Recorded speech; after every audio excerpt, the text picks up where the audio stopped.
হ্যাঁ 1 কোটি টাকার মতো হইলে এটা সম্পূর্ণ হয়ে যাবে। হ্যাঁ 1 কোটি টাকা, 1 কোটি প্লাস। আমরা কুমারভোগ গ্রামে এসে পেলাম এরকম বিলাসবহুল ইয়ট। আমরা এই সম্পর্কে একটু জানবো মহসিন ভাইয়ের কাছে। মহসিন ভাই, আমাদের এই ইয়ট সম্পর্কে একটু বলবেন। এই ইয়টটা হচ্ছে বাহির থেকে ইম্পোর্ট করা, মানে সেকেন্ড হ্যান্ড। আমরা এখান থেকে এটা আমরা চট্টগ্রাম থেকে কালেকশন করছি। তো এখন এই ভোটটা এনে আমরা এরকম ভোট এনে এনে ডাইস তৈরি করি। এটা একটা ব্যয়বহুল আপনার ইয়ট। আচ্ছা। এটা আমরা যখন ডাইস তৈরি করব, এটা আচ্ছা, ইয়ট এই নামটা আমরা অনেক সময় অভ্যস্ত না, মানে এটা কি আমরা একটু বিলাসবহুল তৈরি বলতে পারি?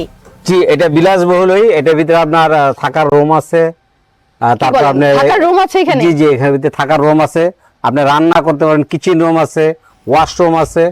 হ্যাঁ, তারপরে এই ব্যাক সাইডে আপনি বসতে পারবেন। এখানে আপনি ফিশিং করবেন, ফিশিং এরই দেওয়া আছে।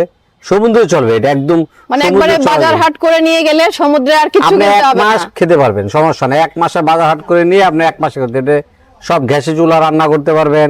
তারপর আপনি ফ্রেশ ওয়াটার, পানি উঠে ফ্রেশ হয়ে ওইটাকে আপনি ওই পানি আপনি ব্যবহার করতে পারবেন। মানে সমুদ্রের এইভাবে পানিটাই পানির ফ্রেশ হবে, এটাকে Fresh উঠে। হবে। হ্যাঁ হ্যাঁ, কিভাবে হবে? ওয়াটার ক্লিন হবে, মেশিন আছে, আচ্ছা, মেশিনের সাহায্যে এটা ওয়াটার ক্লিন হয়ে আপনার খাওয়ার উপযোগী হয়ে যাবে।